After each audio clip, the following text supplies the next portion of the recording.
ஆண்டவனே, இந்தியா பெரிய நாடு. இத உத்தர ஆடுறதை விட மாகாணங்களை தனித்தனியா பிரிச்சு கொடுத்துட்டா வம்பு எல்லாம் போயிடும்ல. வம்ப விலைக்கு வாங்கிட்டு வம்பு இல்லாம போயிடுமா? பூசாரி, நீ மசால் வடை சாப்பிட்டுருக்கிறியா? மசால் வடை சாப்பிடாதவன் ஒரு மனுஷனுங்களா? ஓஹோ, சைனா ஜப்பான்ல எல்லாம் மசால் வடை சாப்பிட்டுக்கிட்டா இருக்கிறான். அப்ப அதெல்லாம் மனுஷன் இல்லையா?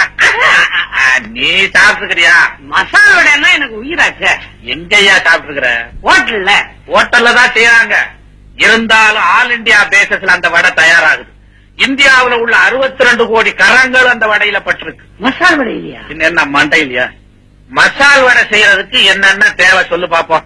மசால் வடை செய்யறதுக்கு முக்கியமா கடலைப்பருப்பு. அது எந்த மாகாணத்துல விளையுது? மகாராஷ்டிரா. துவரம் பருப்பு மத்திய மாகாணம். கடுகு கல்கத்தா. வெங்காயம் பச்சை மிளகா ஆந்திர பிரதேசம். எண்ணெய் குஜராத்.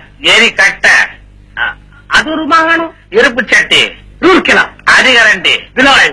அரவ மாஸ்டர் ராமநாதபுரம். சரக்கு மாஸ்டர் திருவனந்தபுரம். Hotel master. முடிப்பீங்க. அப்பா, ஏன் பூசாரி, ஒரு மசால் வடை செய்யறதுக்கே இத்தனை மாகாணங்கள் ஒன்று சேர வேண்டியது இருக்கு. நீ மாகாணங்களை பிரிச்சு கொடுத்துட்டா மசால் வடை எப்படி சாப்பிடுவ?